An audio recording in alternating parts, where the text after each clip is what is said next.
Tonight, the Olympics are officially heading to the Sunshine State in 2032.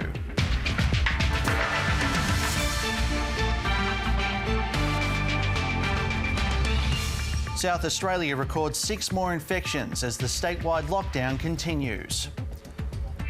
New South Wales records another day in triple digits, while Victoria reports 22 new infections. And the Prime Minister takes responsibility for the slow vaccine rollout.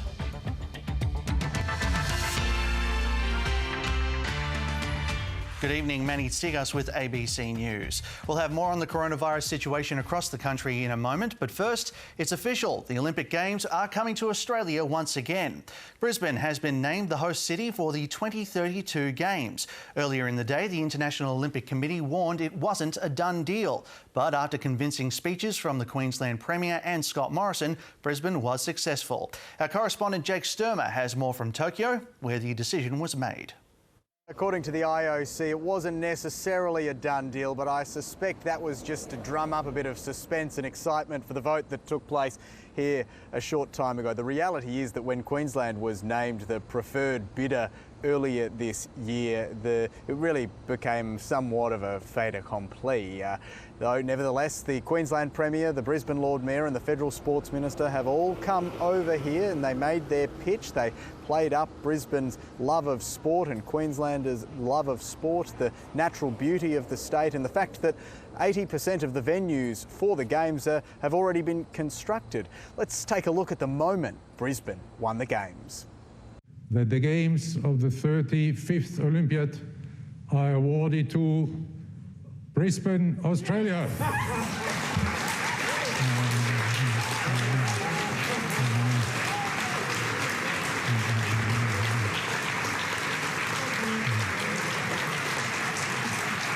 Well, now we've heard those iconic words, they will be etched into Australia's sporting memory, just like the winner is Sydney.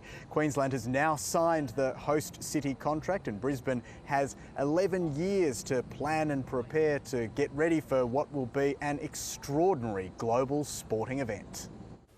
Jake Sturmer there. Let's head to Brisbane now and see how the locals reacted to the news. Yep, see ya. Okay, bye.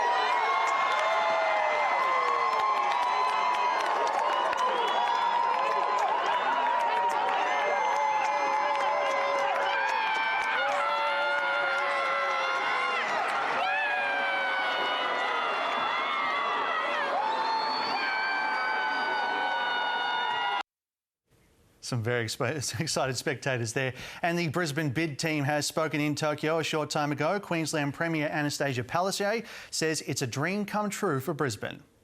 It's something that our state and our city has always aspired to, but we never thought that it was possible. But under the Olympics' new norm, we have over 80% of our venues. We have cooperation with all 3 levels of government, and we are got agreements to do the infrastructure that is already needed for our city, which will complement the Games. We're a sports loving state, and this will give us, I believe, our golden age in Queensland. So we're very excited. We're over the moon, and we're absolutely honoured. We are hugely excited by the opportunity that's presented to us by Brisbane 32 to host the Games of the 35th Olympiad and the Paralympic Games. They will make a huge difference to our country, and the timing coming on the eve of the Tokyo Olympiad.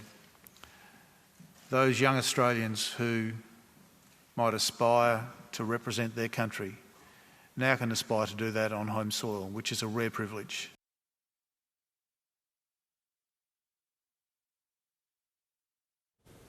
There's been a jump in the number of COVID infections in South Australia on the state's first day in lockdown. Late this afternoon, authorities revealed 6 new cases linked to a winery and an Adelaide restaurant, in addition to 1 more this morning, taking the state's total to 12 cases. Today, the number of exposure sites across Greater Adelaide continued to grow, as did the lines for people waiting to get tested. Stacey Lee reports. City streets empty and beaches abandoned. As South Australia woke to its first full day in lockdown, it appeared most were heeding the warning. We'd been out running and run from home and thought we'd grab a coffee on the way back, so didn't have a mask on us, but they were pretty good about it. Every indicator we've seen so far suggests that people are doing the right thing. And with a growing list of exposure sites comes more people needing to be tested. For a second night, clinics were overrun, with many forced to sleep in their cars. It was 14 hours and 5 minutes. I got onto the queue at 10:45 last night and came out at 14:20 today, 2:20 today. He wasn't alone. Almost 13,000 tests were done yesterday, with most waiting hours. Since 10 o'clock last night. About 10 hours now. Yeah. The people in front of us have a newborn and I'm pregnant, so it's a really long wait. The opposition's concerned the long lines may have turned people away. Not only is it awful for those people being stuck in that situation, but it potentially could defer somebody getting a test that could put more people at risk. Of the 7 new cases announced today, 5 are linked to the Tenerife Creek Winery in Yatalunga and 2 are linked to the Greek on Halifax restaurant. I would say that both the Greek on Halifax and this winery are examples of super spreading events. Also of concern, the 2 schools on the list of exposure sites. Westminster in the southwestern suburbs was attended by a positive case on Monday, but thankfully there weren't any students attending. It's a different story for the Gawler and District College in Evanston, which has been closed until further notice. Any student or teacher who was there on Monday needs to get tested and isolate with their household contacts for 14 days. That will be a massive undertaking to get all of the people that we need to have tested. Burnside Shopping Centre's also been added to the list of exposure sites, authorities again stressing the need for people to check in using the QR code system. It's so important they'll be expanding it to the public transport system in coming days. New South Wales Premier Gladys Berejiklian is appealing for calm and patience. After almost 4 weeks of lockdown, the state's latest COVID numbers are moving in the wrong direction. There are 110 new cases. 43 were in the community while they were infectious. Ashley Raper reports. A city almost deserted, businesses shut down and record high testing rates. But it's still not achieving the results Sydney is waiting for. We've been extremely successful in limiting the spread to what we have today, but we need to work harder. Since the start of the outbreak, it's the 4th time case numbers have hit triple digits, and only half can be linked to a known case or cluster. Most of them eventually get linked, but there is concern that there are unlinked cases.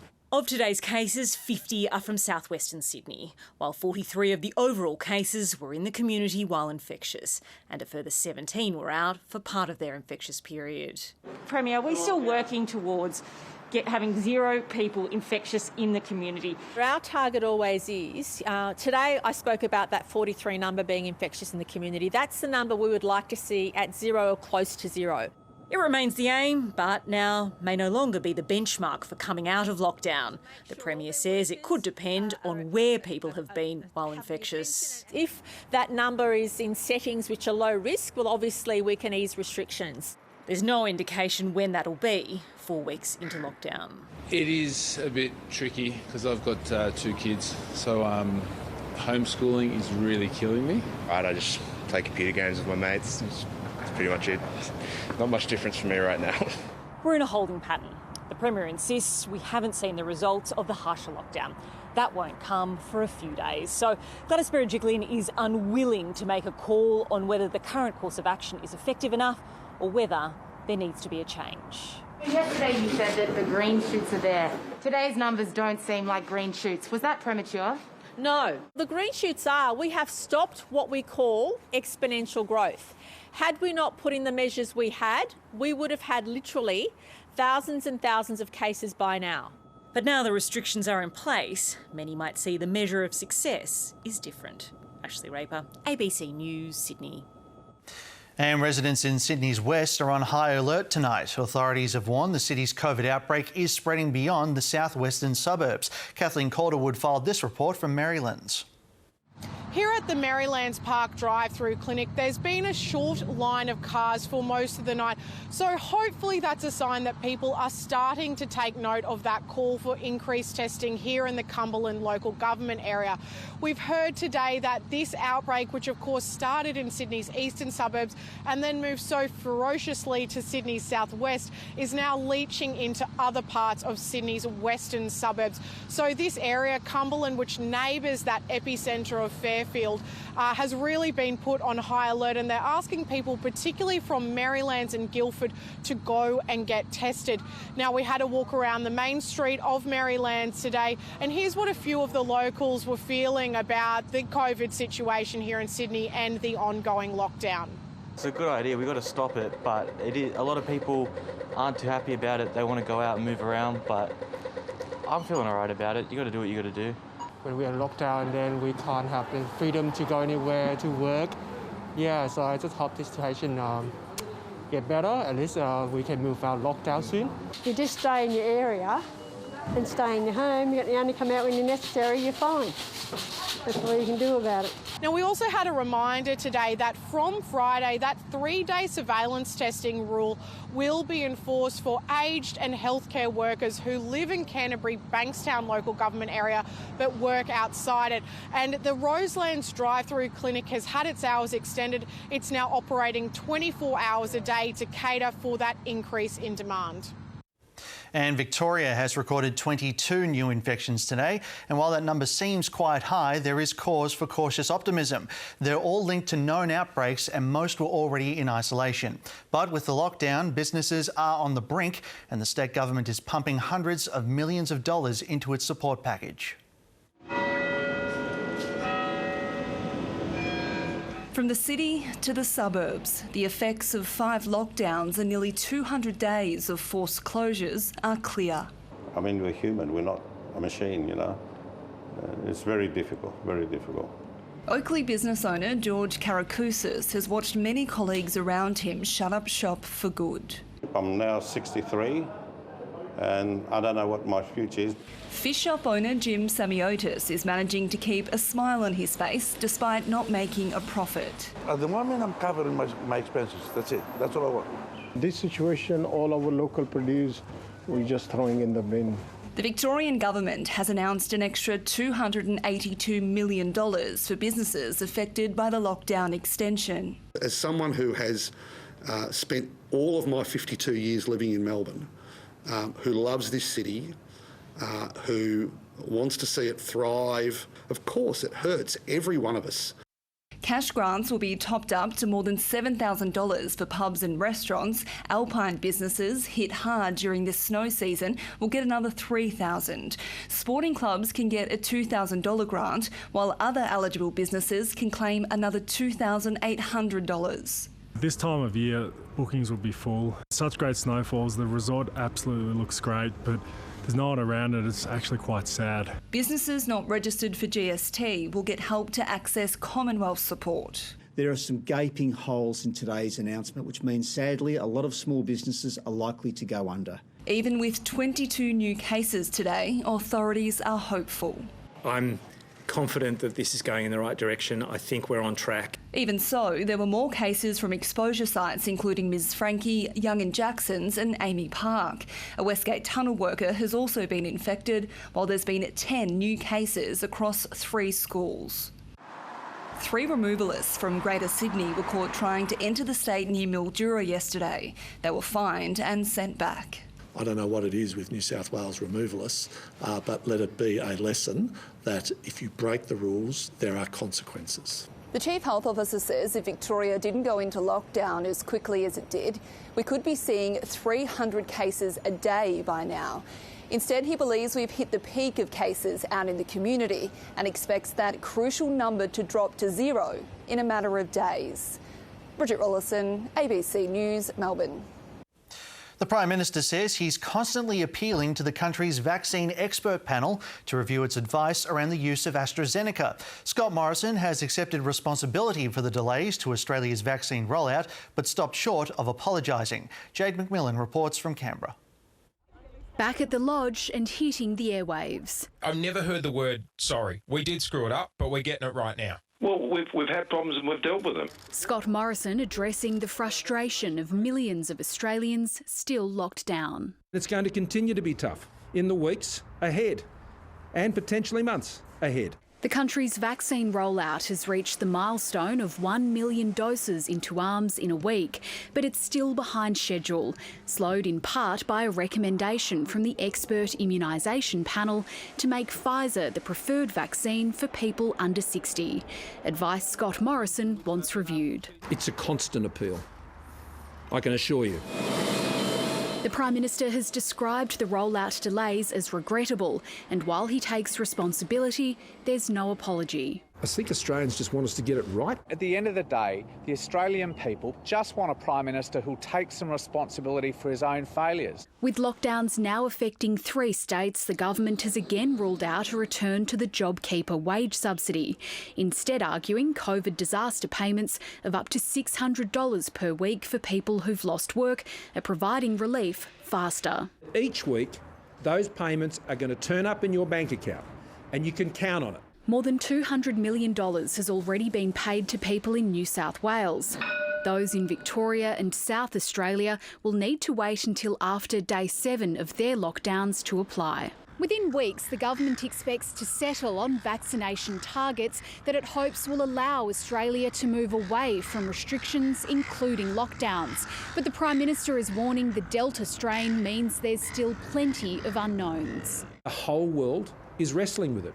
Countries that thought they could open up within days are shutting down. A global challenge hitting Australians hard. Jade McMillan, ABC News, Canberra. Well, with Afghanistan teetering on the brink of full-blown civil war, there's a push for Australia to re-establish a presence in the country to monitor the resurgence of the Taliban. The ABC can reveal the Foreign Service is considering sending intelligence officers ahead of a potential return of diplomats just weeks after they abandoned the post. Political editor Andrew Probyn has this exclusive report. Prayers at the presidential palace in Kabul as rockets fly overhead. One man torn between an instinct to flee and his faith. The Taliban continuing its steady advance through the war-torn country, ever closer to the Afghan capital. We can all see the violence that's taking place across the country. A symbolic end to the 20-year war came last week when the US general relinquished command. But Australia had already left, withdrawing a month earlier. The decision to get out made just 2 days after the foreign minister paid a visit to the Afghan president. The complete nature of the withdrawal took most people by surprise. The ABC understands Australia's Foreign Service wants to return, initially sending intelligence officers, possibly stationed inside the CIA's headquarters. If deemed safe, diplomats would follow. It's a matter I've discussed with other leaders, particularly when I was at the G7, and I hope we'll be able to do that at an early opportunity, but only if it's safe. Given our 20-year role in the country, I think it's appropriate that we maintain a diplomatic footprint there. With fears insurgents might take the Afghan capital by year's end, one view inside the Foreign Service is that Australia needs people on the ground to establish lines of communication with the Taliban. Some see it as a moral obligation to the millions of Afghans who've already endured decades of conflict, an obligation beyond the evacuation of Afghan nationals who worked closely with Australian forces. If we have to have facilitated commercial flights to bring them to Australia, I know Australians would support that. Joining more than 250 Afghan interpreters and their families who've already been given safe haven. Andrew Probyn, ABC News, Canberra. Rio Tinto has agreed to fund an investigation into the ongoing damage from an abandoned mine in Papua New Guinea. Landowners lodged a complaint with the Australian government against the company, which had to close the mine after violence broke out at the site over 30 years ago. They blame Rio Tinto for leaving behind 1 billion tonnes of mine waste, which is causing environmental damage in Bougainville. After the company moved out, the levee started collapsing, and then the collapsing levees actually sends down tons and tons of waste into villages, covering farmlands, even untouched forest.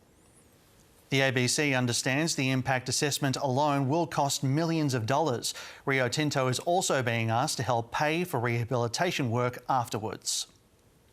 Almost 2 weeks after Haiti's president was assassinated, the country has sworn in a new Prime Minister.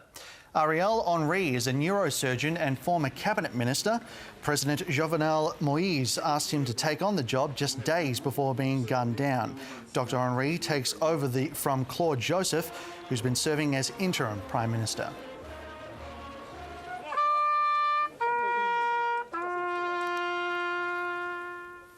A memorial service was held for the slain president in the capital Port-au-Prince earlier today. Police have blamed a US-based Haitian doctor for masterminding the attack and hiring foreign mercenaries to carry it out. So far, at least 20 people have been detained. At least 12 people have died in central China, where severe flooding is causing chaos. Torrential rains lashed Henan province, including its biggest city, Zhengzhou, where 20 centimetres of rain fell in just 1 hour. Dozens of people were caught inside this subway station after the water rushed in. Torrents of water swept through city streets, with authorities scrambling to recover cars. Many residents were trapped in homes, schools and workplaces, requiring rescue teams to move 100,000 people to safety. Well, the world's richest man, Jeff Bezos, has become the second billionaire to briefly cross into space this month. The Amazon founder got there 9 days later than Richard Branson, but travelled 20 kilometres higher. He was accompanied by his brother and both the youngest and oldest people to ever enter space. North America correspondent Barbara Miller has more. Command engine start. 2, 1. The richest man on Earth hurtles into space, fulfilling a long-held dream. Shepard cleared the tower. The New Shepard was steered from the ground. Here it goes. Bezos and 3 others were simply passengers. But if you get 107 kilometres above Earth, you get to call yourself an astronaut anyway. Copy, astronaut Bezos. The Amazon founder and his passengers tested out zero gravity and carried out some pressing research. All right, see if you can catch this in your mouth. Yeah! Well done! Minutes later, it was all over. The capsule headed home with one very happy billionaire on board. Blue Control Bezos, best day ever. Oh my God! My expectations were high and they were dramatically exceeded. Bezos shared the ride with his brother, an 18-year-old Dutch student whose father paid for the ticket, and 82-year-old Wally Funk, who trained as an astronaut in the 60s, but because of her gender, was never sent to space. You made it possible for me. I've been waiting a long time to finally get it up there. I want to thank every Amazon employee and every Amazon customer, because you guys paid for all of this. Earlier this month, Richard Branson reached the edge of space in his Virgin Galactic craft. Later this year, Elon Musk hopes to put civilians into orbit. We did it! With such huge ambitions and bank balances, the sky is no longer the limit. Barbara Miller, ABC News.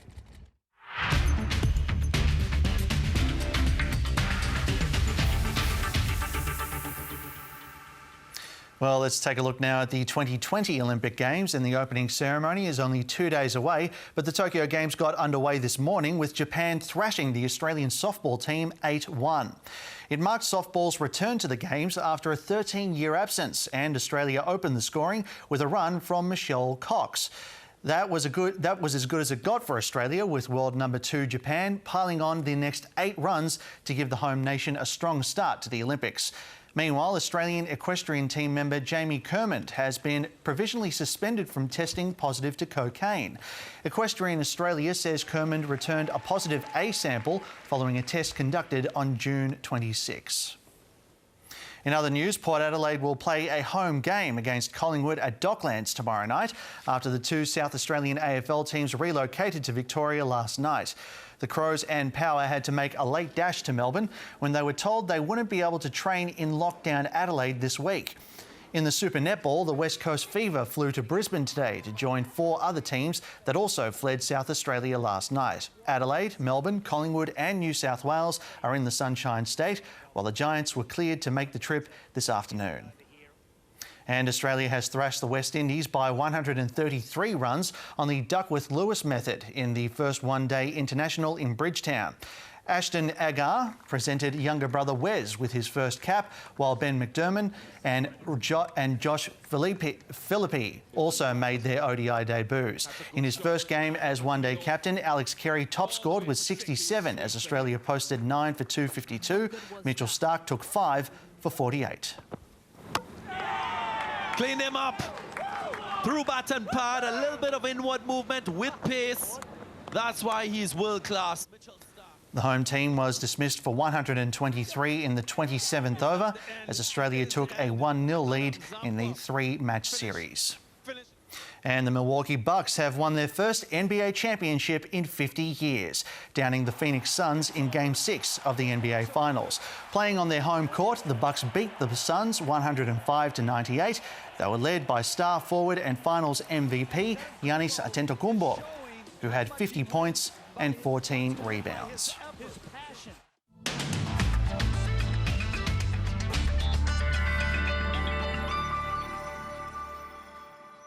There'll be a few patchy showers left over from the cold front in the southeast, but the winds will be strong. It's triggered a number of weather warnings, including for damaging surf, winds and high tide for the New South Wales coast.